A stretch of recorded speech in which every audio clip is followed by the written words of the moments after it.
Garrick, we had the summit in December, we had the recent summit in the Soviet Union, and when we hear about the summits and the treaties and things that are involved, we look at it in a very detached way, but now part of that treaty is coming home to touch us. Right here in the United States, this week in a small town in Utah, 30 Russian inspectors will be taking up residence. They are coming as part of the Soviet-American agreement to abolish medium-range nuclear missiles, including the Pershing II missile. American inspectors will be verifying Soviet compliance over there, just as the Russians will be doing the same here. After years of high-level negotiations of those ceremonies at the summit, the result of nuclear arms control is coming home to one American community. We were curious what people there in Magna, Utah thought of that, so we went there to find out. Magna is its name. Main Street has seen better days. The last picture show closed here years ago. That's because of the copper mine up on the hill. 7,000 people used to earn a living here. Today, barely 1/4 as many do. Magna is a small town back on the map because the Russians are coming. They talk about it at Dyke's Pharmacy. Are you afraid of the Russians, Earl, coming? They tell me they're not coming. They're going to Salt Lake. Oh, I just think people's got to mingle. We got to find out their way. We got to find out what they think. Imagine. And we got to sign out here. Welcome to Magna. We have no idea what they're going to think of Magna. They'll probably think we're just a little hick down because all of our buildings are vacant. Magna's always been an ethnic community. There's no reason to see any change. Sure, they'll meld right in with the rest of the people. They'll melt right out, too, when their tour of duty's over, too. At his hardware store, Terry Kinder thinks about the Russians, too. Should we trust them, you ask me? The answer to that is no, N-O. Have they stuck to any of their treaties? No. So we're going to keep our eye on them.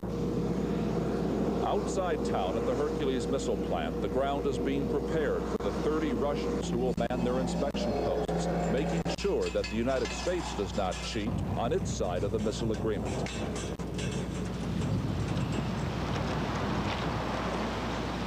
The land here is home to Evelyn and Kenneth Goebel. Her ancestors settled it in 1850.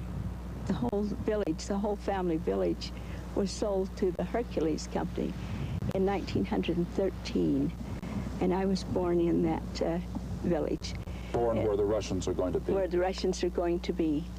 I was born right there, and there's a whole family village. Right, I used to ride around with my grandfather, who's buried just over here, ride around the area where the Hercules is built now. I'd ride around on the plow. And her children were born here, including son Kent. The whole family is Mormon, and they reflect the fundamental conflict in American attitudes towards Russians, communists, deep mistrust, versus an optimism that problems can be solved if people can know each other better. After church last Sunday, we went home with Kent Goebel and his family, watched them prepare Sunday dinner, and then listened as they talked. As once distant subjects such as arms control and superpower politics came home to small-town America. You have to be able to benefit from this. We've got to have positive attitudes and be willing, yes, be careful, but be willing to accept them. I think it's going to be harder on them to come here and see our freedoms and see how we live and how we come and go and the advantages we have. I think the funny thing about it is we're all saying this is a start, but they've been coming here for years, you know? Nothing gets accomplished by having one small town. Yeah, it does. At least, well, maybe this can help us so we won't go to nuclear war. I mean, you don't know we're not going to go to nuclear war. Someday maybe we will. Oh, I'm a little apprehensive. I don't think there's a little bit of too much opportunity for spying. If there is one person who should be worried about the Russians, it is David Thompson. He is the manager of the missile plant and will have the 30-man Soviet team on his doorstep. They would be able to inspect anything leaving the plant that's the same size as a Pershing motor or larger. 24 hours a day? 24 hours a day, 7 days a week. And they will be right in the middle of one of the most sensitive military areas in the nation. Hercules no longer makes the Pershing missile. but it is making parts of other strategic nuclear weapons. The Trident submarine-launched missile, the Minuteman and MX missiles. The nearby Hill Air Force Base is not just any Air Force base. It provides support for intercontinental missile bases, and it is in charge of maintaining communications in case of nuclear war. There are also enormous military proving grounds where weapons are tested, from artillery to B-1 bombers and cruise missiles. The Russians, who were able to pick from among a number of possible inspection sites, knew exactly where they wanted to be. Their presence will pose serious security problems for the military and defense contractors. Personally, I would have preferred they not be here. It's that simple. But we have a treaty. It's been ratified by the Senate. It's national policy, and we'll support that policy.